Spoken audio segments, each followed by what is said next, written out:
Today on Real Rescues, firefighters tackle a huge blaze that threatens to destroy the livelihood of an entire community. It's arson and the man behind it is caught in a fireball on camera.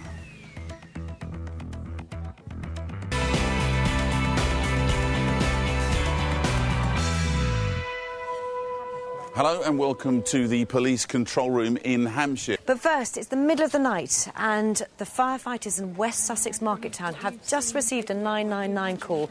There's a fire in the town centre and the local crews have been called from their beds. It's 2 a.m. and the firefighters from Burgess Hill are heading out to the town centre. There's a fire, but at this stage they have no idea just how tough a job this is going to be.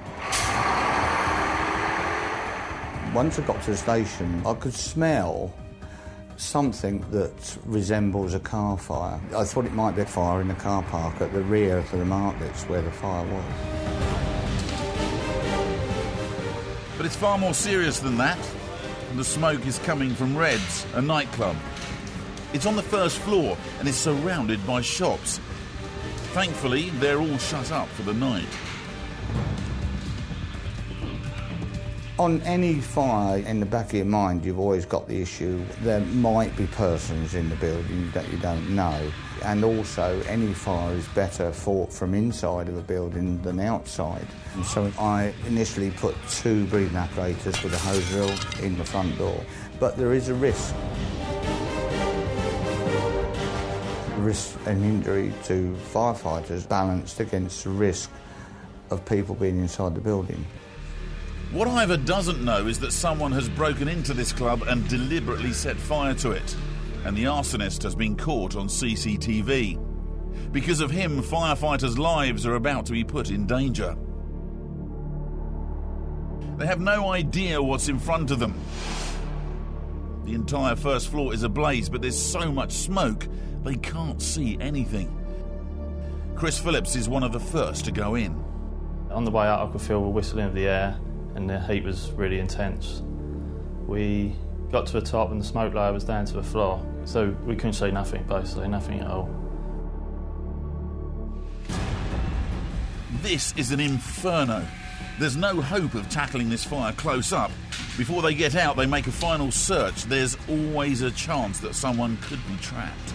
The thing what people lose last is their hearing, so we shout out their name, fire service, anyone in there, and hopefully we could hear someone, and that would direct us to where they are. But as they search, Ivor's becoming increasingly concerned about his crew's safety. The fire could flash over at any moment. It was possible to have a flashover, which is particles in the smoke on the ceiling level that reach a certain temperature and then can self-ignite and flash over the top of anybody that's actually in that room. And that could kill anyone in its path. It was pretty obvious that there was more risk to the firefighters than there was of ever finding anyone alive. He calls them out immediately. On the way out of the building, all of the tiles were coming off the ceiling, the light fittings. We could hear things dropping down the stairway, but we got out safely. In less than 15 minutes, the fire has broken through the roof and is blazing out of control. It's now all about saving the surrounding shops and the livelihood of all the people who work in them. We just kept looking and the flames were just getting worse and worse. And then within minutes, the flames then were actually starting to spread above the fabric shop towards my bar. Ivor calls in 13 fire engines plus the aerial platform, which will enable them to attack the flames from above. Along with West Sussex, are crews from Surrey, Kent and East Sussex. The fire is growing at an alarming rate. Other shops and livelihoods are at stake. It's vital that they get more water on the flames. At that stage, I instructed Hayes Heath crews to break the glass on the frontage of the building and to sort of gain entry and to fight the fire from that area. But on the balcony, they soon encounter a massive problem. Unfortunately, because it was a nightclub and obviously a lot of noise was generated from it, they put concrete blocks inside on the windows. They're going to have to smash their way through the concrete with sledgehammers. This will mean more delays before they can get water onto the flames. Every minute lost is bad news for the neighbouring shop owners. Your initial reaction was that this is going to be a major event and you really aren't going to see a good outcome to it as far as our business was concerned. We were all together saying, what are we going to do? All the key holders, all the owners of the businesses. And you just stand there in awe at the fire itself, the smoke, the number of firemen doing their job. Fighting this fire with 13 crews will require huge quantities of water, and they're struggling to find a powerful enough supply. They need to ask the local water company to increase the pressure. Water pressure was very low, so we had to bring in the water carrier as well, which is also based at Burgess Hill, which actually carries 18,000 litres of water, which is equivalent to 10 appliances. So it doesn't have such a great pull on the mains within the area. The team on the balcony have now broken through the concrete and are aiming their jet inside. With crews from 4 counties on site, Area Commander Neil ODIN is now in charge. When I arrived, the fire was well through the roof. There was flames coming out of the top of the roof, and a substantial fire, let's say, in the main sort of nightclub building, threatening to spread into the surrounding shops. Now, whilst there was substantial partition walls between the buildings, there was always a risk that the fire would spread from roof to roof. More than 100 firefighters from 4 counties are working in relays. 25 fire engines are on the scene. The roof has started to collapse, preventing them from getting water directly onto the seat of the fire. Area Commander Neil ODIN is overseeing operations. One of the main tactics employed by the commanders was to try and prevent fire spreading to other buildings. To do that, firefighters were on roofs to protect or to sort of fend off flames from the walls. Because obviously a flame impinging on a wall for too long, it will heat it up and may collapse. It may spread the fire into the roof. So roofs there and in the aerial ladder platform were there to cool the flames from the edges of those buildings. The local water company has increased pressure to the area. The aerial platform is now pumping 2,000 litres of water a minute, but the fire is continuing to blaze ferociously.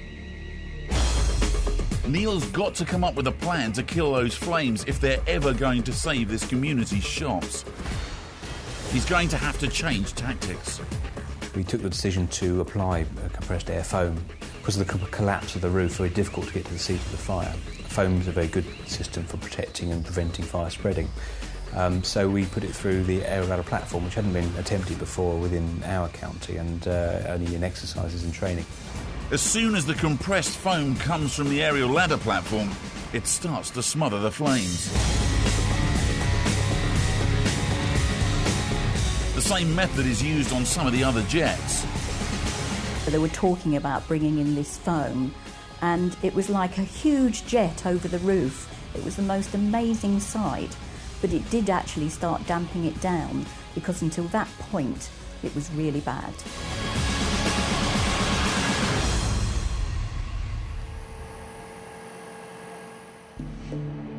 As night turns to day, the foam is doing its job, but the fire has been so hot and violent that the very structure of the building might give way.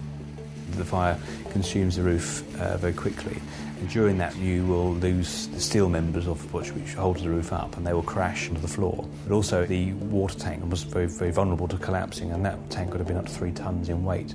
So that could have come crashing through the ceiling, through the floors, and may have even collapsed the entire building. So teams have to be very aware of what's a significant noise, what's a significant collapse, and what could be causing other dangers to members of staff. 6 hours since the crews first arrived, and the fire is under control. Most of the roof has collapsed, but miraculously the area beneath the water tank is still intact. There'll be many hours of damping down to make sure the whole area is completely safe. Amazingly, the adjoining shops have not been destroyed, and all but 3 can open that morning. The rest of the centre was business as usual. We kept it as well running as we could. Deliveries were as normal for other shops in the centre, which was really, really good. For Neil and his team, it's a real success story. The fire in Burgess Hill was a big job for West Sussex. It was a fire that thankfully we don't see very often, a very difficult, challenging task for all the teams. All in all, the teams worked ever so hard, and the fire was dealt with. The fire was confined to the building it started in. The surrounding shops were protected, and the businesses returned to normal as quickly as we were able to. So all in all, an excellent job by the teams, and a job well done.